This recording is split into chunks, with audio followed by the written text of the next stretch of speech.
سے اس کو پیاس لگتی ہے کہ 7 سمندر کا پانی بھی اسے پلا دیا جائے تو اس کی پیاس نہیں کچھ اس کو جاتا. اور پھر یہ بھی سن لو، آج کی عورتیں غیر محرموں سے پردہ نہیں کرتی، مردوں کے سامنے کھلے عام آ جاتی، کوئی پردہ نہیں کرتی.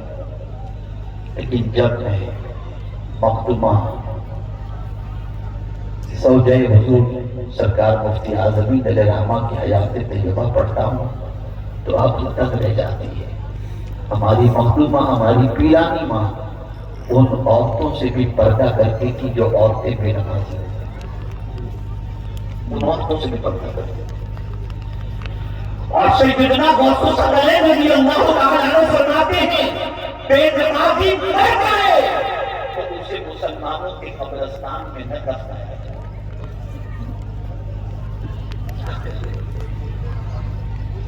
یہ حضرت دیوان شاہ رحمۃ اللہ تعالیٰ علیہ یہ کتنے بھی اولیاء ہیں، ان کی شان قرآن بیان کرتا ہے والذین یبیتون لربہم سجدا وقیاما.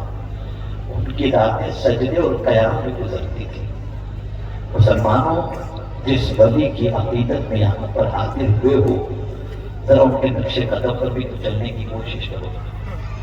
اگر پوری رات جاتے عبادت نہیں کر سکتے، قیام نہیں کر سکتے، نفل نہیں پڑھ سکتے، اور غوث پاک کی طرف 40 سال تک عشاء کے وضو سے فجر کی نماز نہیں پڑھ سکتے، تو عشاء کے وضو سے عشاء تو پڑھو، فجر کے وضو سے فجر تو پڑھو. کیا ہو گیا ہماری قوم کو؟ آج اگر ہماری قوم ماری جا رہی ہے، پیروں تلے روکی جا رہی ہے، اس کی وجہ کیا ہے جانتے ہیں؟ آقا کریم صلی اللہ علیہ وسلم نے فرمایا جو شخص جان بوجھ کر کے نماز کو قضا کرے، اللہ اپنا دست امان اس پر سے اٹھا دیتا ہے.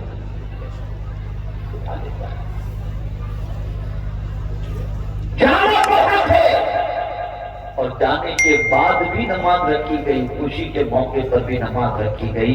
اور ہمارا حال یہ ہے کہ العیاذ باللہ، مجھے ایک بات یاد آتی ہے، ہماری قوم کا ضمیر اتنا مردہ ہو چکا ہے، اتنا مردہ ہو چکا ہے، اتنا مردہ ہو چکا ہے کہ نماز کو قضا کرنا کوئی گناہ مانتا ہے، سمجھتا ہی نہیں ہے کہ جیسے نماز قضا ہوتی تو کوئی گناہ نہیں.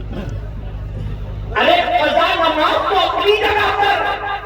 ایک بزرگ 30 سال تک تکبیر اولیٰ کے ساتھ انہوں نے نماز ادا فرمائی، 5 وقت کی نماز تکبیر اولیٰ کے ساتھ.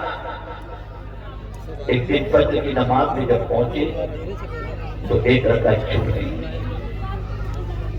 شامل ہو گئی جماعت کے اندر. جب نماز آپ نے ادا فرما لی تو صرف دل میں یہ خیال آیا کہ پتہ نہیں آج لوگ کیا سوچیں گے کہ میری ایک رکعت کیسے چھوٹ گئی. بس یہ خیال آتے ہی اندر سے ضمیر نے آواز دی، کیا تو 30 سال تک نماز لوگوں کو دکھانے کے لیے پڑھتا؟ تکبیر اولیٰ کے ساتھ 30 سال تک نماز تو نے دنیا کو دکھانے کے لیے ادا کی. آپ جانتے ہیں صرف اس خیال کے آتے ہی انہوں نے 30 سال کی نماز دوبارہ دہرائی. کہاں ہو آپ؟ مجھے بتاؤ شیطان کا مقابلہ کرو گے کیسے جب آپ کے پاس کوئی طاقت ہی نہیں ہو؟ آسان ہے شیطان سے مقابلہ کرنا. اے رسول اعظم صلی اللہ علیہ وسلم کے دیوانوں، جب یقین ہے کہ مرنا ہے اور پلٹ کر اس کی بارگاہ میں جانا ہے تو یہاں کی زندگی کے بارے میں یہ سوچو، اللہ نے ہم کو یہاں بیکار پیدا نہیں کیا، یہاں اپنی بندگی کے لیے پیدا کیا تاکہ میرے بندو جب پلٹ کر تم اپنے وطن آؤ تو تمہیں افسوس نہ ہو، خوشی خوشی آؤ، نیکیوں کا ذخیرہ لے کر کے آؤ. اے رسول اعظم صلی اللہ علیہ وسلم کے دیوانوں، ہم نے حضرت دیوان شاہ رحمۃ اللہ تعالیٰ علیہ کو نہیں دیکھا، ہم نے حضرت شاہ فرد اللہ علیہ رحمہ کو نہیں دیکھا. کیا وجہ ہے کہ ان کی محبت کا چراغ ہمارے سینے پہ روشن ہے. وجہ یہ ہے کہ جو اللہ اور اس کے رسول سے محبت کرتا ہے، فرما برداری کرتا ہے نا، تو اللہ ان کی محبت لوگوں کے دلوں میں خود ہی پیدا کر دیتا ہے. یہ اللہ کی پیدا کرتا محبت ہے. ایک تصور ذہن کے اندر بٹھاؤ، اور وہ تصور یہ ہے یہاں پرماننٹ رہنے کے لیے نہیں آئے، کھیل کود اور تماشے کے لیے نہیں آئے، سیر و تفریح کے لیے نہیں آئے، ناچ گانے باجے تماشے کے لیے نہیں آئے، یہاں عبادت کے لیے آئے ہو. عبادت کرو تاکہ جب یہاں سے جاؤ تو اللہ عز و جل میزبان ہو اور ہم مہمان کا اور اسی کے ساتھ اللہ والوں سے دوستی کرو. بس یہ آخری بات اصل ہے، کسی سے بھی دوستی مت کرو. آج کس کو دوست بناتا ہے؟ آپ کی پکچر دکھانے والے کو.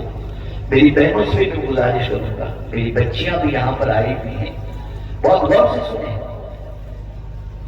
بہت ساری بچیوں کا حال یہ ہوتا ہے کہ سہیلیاں بناتی ہیں اور کسی لڑکی کو کوئی لڑکا دیکھ رہا ہو یا میسج کرے تو اپنی سہیلی سے کہتے تجھے معلوم ہے وہ مجھے بھول بھول کے دیکھتا ہے، مجھے میسج بھیجتا ہے، وہ مجھ پر فدا ہے.